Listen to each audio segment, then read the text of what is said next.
It's great coming up after those previous two speakers. I felt like they were really good priming for some of the stuff I'm going to say. I am not a games designer either. I am a digital producer, but my expertise in VR really began last year. So I'm going to talk today about what the BBC's been doing in VR, and specifically I'm going to talk about my project, which is an educational piece of VR about the Easter Rising, which was an event 100 years ago last year, the only revolution on British soil. So I'm going to talk about that and give you a few tips. Is there anybody in here who doesn't work in games but works in VR? Cool. Any of you interested in factual VR? Great. God, because I'm going to give some tips on documentary making as well. So my name is Dan Tucker. I'm the digital editor of history for the BBC. I work in BBC Learning.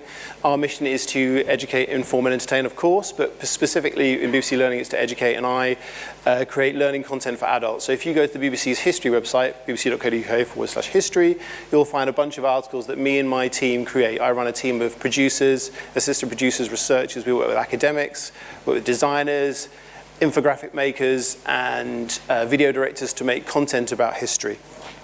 I personally am really interested in interactive storytelling and immersive storytelling. My background is in television and web, but I've made an interactive drama based on the First World War, and I've made a few iDocs along the way. However, this was my first year into VR. So first I'm going to talk quickly about what the BBC's been doing in VR. So the BBC's first VR app was actually published in 2014. It's called War of Words. It was a very short Google Cardboard app, about 4 minutes long, with war poetry and animation. And it was our first foray, a real experiment, and it was very affecting. People were really affected, and they all asked where they could find out more or learn more. So seek that out. And actually throughout this talk, I'm going to give you lots of examples I'd hope you would follow up if you're interested. So 2014 Cardboard. 2015, we had a TV show called Rome's Invisible Cities Rome, and we made a web VR experience using a company called ScanLab that used a laser scanner to scan the underground catacombs and the Pantheon, and that's what you can see there. That was 2015. And 2016 was our real year of making VR. It was where we said, okay, everybody is talking about VR, everyone's now making VR, it's time for the BBC to step up to the plate and bring what we can as storytellers. This is called We Wait. It's the journey of migrants from Turkey to Greece. We worked with Aardman on that film. It's an animated piece, really effective. Seek it out if you can. I think it's just got into the Oculus store. Many of you may have seen this or be aware of Rewind. They are a VR agency. We work with them on a space exploration experience called Home Spacewalk, in which you really do walk around the International Space Station. It's amazing. And then finally, my project. So my project was called Easter Rising, Voice of a Rebel. It was a history commission because in 2016 it was the anniversary, the 100th anniversary of the Easter Rising, a revolution in Ireland which changed world history. And we made that for the Rift and the Gear VR. So that's where my journey began with VR. Before that, I'd seen not much that I thought was really that exciting. It was all experiential, it was very brand-based. But then I saw three things that really changed my opinion. Let's quickly rattle through them. Ascent, an artistic film by a guy called Oscar Raby. Clouds Over Cedar, which has been mentioned 3 or 4 times already, which is a film made by the UN, which if you haven't seen it, do seek it out. And then Chris Milk's Evolution of Verse, which was the first experience I saw where I felt like I was really being visually led and I understood the 360-degree play space. Anyway, I didn't seek out Chris Milk because I thought he would be too busy and too expensive, and the UN seemed very busy also, but I was really interested in Oscar's work, so I pursued Oscar politely but relentlessly over Skype, and he brought me the story of a man called William McNeve, who had made a tape recording, a cassette tape recording of his experience of living through the Easter Rising when he was 19 years old, and it got lost. And 35 years later, it was found in his attic by his grandson. And Oscar met his grandson in a bar, just chatting about their interest in history. And that's how Oscar then brought that project to us. So we went about trying to visualize the memories of William McNeve. So without further ado, I'm just going to show you the trailer so you get a sense of what it's like.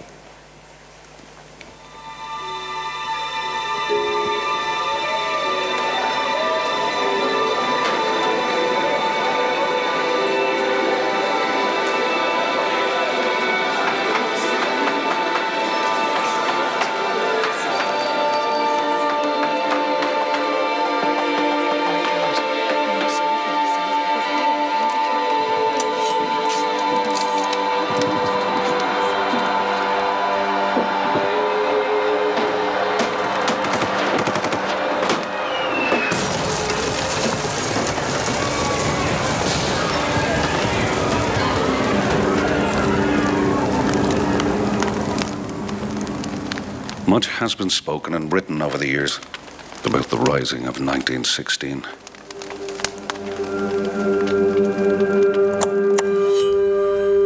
I myself had a small adventure, which I think I should relate. And we're here exhibiting that today. So if you go upstairs to stall 5, which I think is near the entrance, you'll be able to see the film. As you can see, it's quite an abstract take on history, purposely so. A lot of people come out of it and say, well, that's really interesting kind of style, really interesting look. But I guess you couldn't go photorealistic, it'd be too expensive, right? Well, actually, there was a real purpose to that. We wanted something which felt like it was early 20th century, that referenced the art movements that me and Oscar were really interested in. So that the style of it, the look of it is cubist. It's based on Vorticism, which is an art movement from the early 20th century. And Oscar himself is a real kind of artist. Now, I learned a lot, and I'm going to try and condense this and try and leave a little bit of time at the end of this talk for questions. I learned a lot about making VR. And the process at the beginning, the month or 2 months we had, we were lucky to plan the piece, was so important. Sharing visuals and sharing ways of working and understanding the kind of grey box prototyping and procession of iterating the experience we'd have to go through and just how rough it would be. And then persuading a BBC television exec who was really paying for it that that was okay and it wasn't going to look like that forever. I'm just going to share a few of the kind of things I learned. So one of the, and you'll hear other people say this, but one of the really important things I've learned about making VR, certainly factual VR, and especially when you exhibit it in a space, like location-based, story-led VR that's going to help you learn something. The VR audience aren't players or users or watchers. They are visitors. They come into the space that you create, the space that you craft. They follow the story that you have crafted, and you need to treat them with care. You can't throw them around too much. You need to give them guidance, but you also need to give them a lot of freedom. And this is my personal theory, and feel free to debunk it when I say, anybody got any questions, you go, I'd like to ask you about your personal theory, I think it's wrong. I think VR making is fundamentally about space. It's a series of spaces that you move the visitor through. It's about perspective. I don't just mean the visual perspective, I mean the perspective that you're given, that you either witness or that you hear or that you see through this procession through a series of worlds or spaces.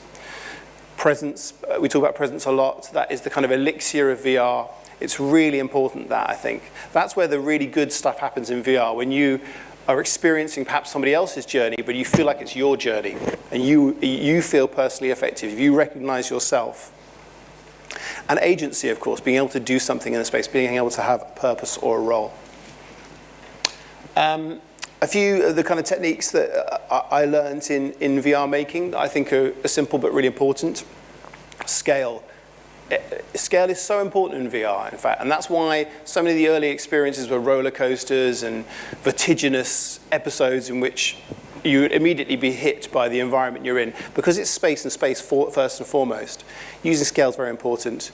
Embodiment, I think is very interesting. I wish people would talk about embodiment more than empathy, because I actually think going on someone's journey is so important to storytelling in VR. Narration works incredibly well, whether it be 360-degree VR or whether it be, can't say true VR anymore, whether it be CGI-generated, computer-generated, games engine-generated VR. Having that narration, having that guide in your ear really makes a big difference. Characters, obviously, being able to relate to somebody else, feeling like you're not alone, having them amp up your presence, and then equally that understanding of self. So whether it be seeing yourself through reflection or shadow, which we have in our film, or whether it be whether you're able to knock things, affect things, pick up things, having the moments of agency, being able to feel yourself in VR is so, so important. I think this is where the critical difference between, I think, well, one of the critical differences between documentary on what a VR producer, Australian VR producer calls flatties, television, flatties, like worldies, is you've got to keep the pace slow. You've got to give people space to explore. Some things I learned the hard way, and I really imposed this on Oscar, the director, and then regretted it, spent a lot of time wasting time. You can't just do linear storyboards, it doesn't work. You need to see the series of spaces you move through. You can't think about it as a timeline. Dan, stop referring to it as a timeline. It's not a timeline. It's like a series of baubles, globes. You know, you've got to move the visitor through those spaces. All the editing norms you rely on as a documentarian or a kind of flatty, factual storyteller, all those editing norms go. You know, close-ups, jump cuts, montage, coverage. You just can't do it. And what's really interesting is the lens becomes something very different. It becomes the eye of the visitor, the eye of the user. So where you put the camera has to feel right, has to have context, it has to work for the story. Camera movement, I think things have changed a lot with camera movement. Actually, I'm seeing some camera movement on really well in factual VR, but at the time it was very hard, and I pushed for a lot of camera movement, and we took it all out because it made you feel sick. Most important thing, authorship over the frame. So, as a director of a documentary, you have pure control, pure authorship. As the director of VR, you have to share that journey. You have to share that authorship. You have to share the experience. And the things that do work. So, knowing the storyteller, meeting the person whose story you are following, using visual, lighting, atmospheric cues to guide the viewer. We have a kind of metaphor for memory, which is tape, the kind of entrails of his memory that kind of fly around, that draw your eye to what we want you to look at. And scene changes, a really interesting challenge that was. So just cutting doesn't work, but matching objects from one place to another place works. Using the same focal point to cut can work. And using a lot of iris manipulation, where you open and close the iris, or you have those lovely kind of almost first film Star Wars wipes. Ambiguity is the friend of VR. Don't be afraid to be abstract. Don't be afraid to bring in imaginative elements that aren't real. Things don't need to be so defined. And balance. We spent a lot of time after we'd finished the project going back and balancing the levels of interaction and the kind of linear story. You've got to be careful that the kind of the interaction or the agents you have doesn't get in the way of the story you're listening to. So we launched our film at DocFest in June of this year, and since then it's been to about 24 festivals all over the world. We sought out public partnerships because I'm a firm believer that VR, certainly for the majority of people, is going to be a location-based experience, certainly for much longer. And we sought out a relationship with the National Theatre, where we put it on for 2 months alongside a play about the Easter Rising, and then we had a month in the Imperial War Museum in London and Salford, ably assisted by Virtual Umbrella. Thank you, Bertie. And that was huge. We reached, I think, across both those venues, about 3,000 people. Doesn't sound like a lot, but actually for a bit of location-based VR, that's really, really good. And we ran a survey as well, so we got some data back, which I'll come on to in a second. And then finally, you can access our film online via the BBC Taster website. So just Google BBC Taster. And also, it will be hitting the Oculus store for Gear, VR, and Rift in the next few weeks. So, I saw this picture ages ago, and I was like, oh, it's really cheesy and corny. But then actually, this represents a lot of what I'm interested about in VR, which is like the idea of going to spaces and getting people en masse to do VR together. Here's a few things I'd just recommend if you haven't seen them before, which are really good examples of learning VR. Dreams of Dali from the Dali Museum in Florida. I thought the Bronze Age Roundhouse in the British Museum was really good. It was a really interesting first foray for them into VR. This is a lovely piece called Define the Nazis by Life magazine and VR Playhouse. I'm particularly attached to testimonial VR, so seek that one out if you're interested in people's stories. The Apollo 11 VR experience, a lot of you have seen that in the store. This I thought was fascinating, a real interesting mix of CGI, VR, and 360, and it had a real haunting quality about it. And then finally, the UN VR app. So, we heard about NGOs, and we talked about the efficacy of raising money and raising awareness. This is a really impressive curation of stories from Gabo Aurora and people like Chris Milk, so seek that out. But of course, the big news in VR and education is Google and Google Expeditions. I'm sure you've all heard about that already. Over 1 million students in the UK this year.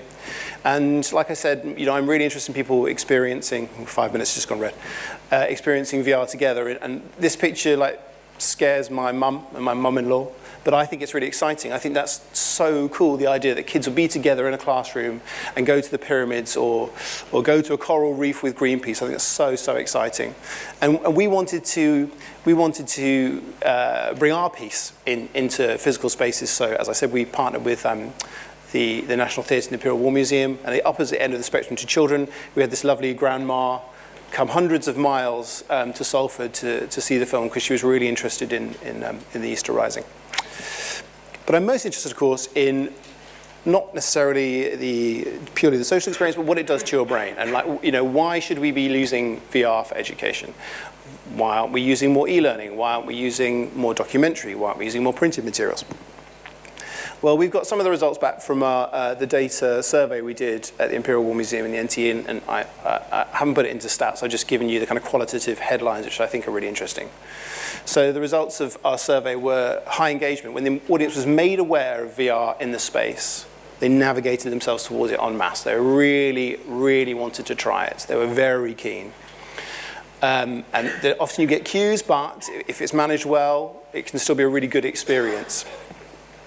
Fact retention. When we talk to people about the film afterwards, they often say, oh, it's just so much taken, I can't really remember. And then I say, well, tell me about the guy's story. And they start to talk about it, and then they would gesticulate with their hands. They'd say, oh, yeah, because he had the rifle, we put the rifle down there. And the kind of muscle memory of your brain kicks in the same way it does when you go to see an exhibit. So watching television is a wonderful way to learn. Reading books is a wonderful way to learn. But VR is an exceptional way to learn. It really is. Increased understanding, and I have to say the word empathy. The audience feel really connected and moved by our story because it's a person's story, and you go on that journey with him. You embody him. There was a great desire for an onward journey. People wanted to go see something physical in the exhibition space about the Easter Rising. They wanted to see something in reality that was connected to the subject. And there was an increased curiosity and interest in the subject where people would then say, well, I would like an online journey. Where do I go next? And we do that in the film. We say, if you're interested, search Voices 16. OK, I'm almost done. So I'm just going to leave you with this. So this is a picture that really excited me at the beginning of the project, and it still excites me now. And the film is fantastic. It's called In the Eyes of the Animal by Marshmallow Laser Feast. It was made for the RSPB. And it just shows how creative you can be with VR and how you can reach audiences in new and exciting ways. So if you haven't seen that before, like many other things I've rushed through, please do check it out. I've got 2 minutes. Am I allowed to have 2 minutes of questions? Yes? Hi. How important are partnerships with third-party developers and agencies for the BBC? Do you feel that there's a shortage of VR skills? I know Rewind, the company you mentioned before, I see their name everywhere. Yeah. Yes, I think there's a shortage of skills. Yes, it's critical. So we've worked with Aardman, Vertov, Rewind, Visualize. We've worked with a bunch of different VR agencies, and I would encourage anybody who's interested in working with the BBC to come and talk to me. And to go and see the film as well, so you can see the kind of thing we're interested in. Anyone else? 1 minute, 24 seconds to spare. Shit, I didn't know. Don't make me tell a joke. Okay. How much funding does the BBC have? So all of the pilots that I talked about at the beginning were all funded from within the BBC, from different channels in the BBC. But I think the future for the BBC is partnerships. So partnerships with Google, or partnerships with Oculus, or partnerships with other bodies that are interested in education, and they're interested in forwarding the VR conversation into the learning or factual space. So I would think we're going to see a lot more co-production in the VR space. We didn't for 2016 because that was our year of experimenting, but maybe for 2017 and 2018. 40 seconds, let's go. Do you have any plans for being more interactive, like using the Oculus Touch? Yes, so one of the experiences I showed, the home spacewalk is pretty interactive. That uses the Vive controllers, and you have to pull yourself around the station. You have to drive a little jetpack. That's the most interactive. And yes, absolutely, being able to use Oculus Touch, the Vive controllers, and in eye tracking, etc., as it comes through, yeah, absolutely. 9, 8. I've done really well. 5, quick. Yeah. Pardon me? Very soon, according to Tom Burton, who's the product owner in the BBC. I don't own, I'm not the product owner of that, but soon. 0. There we go. Thank you very much. Thank you.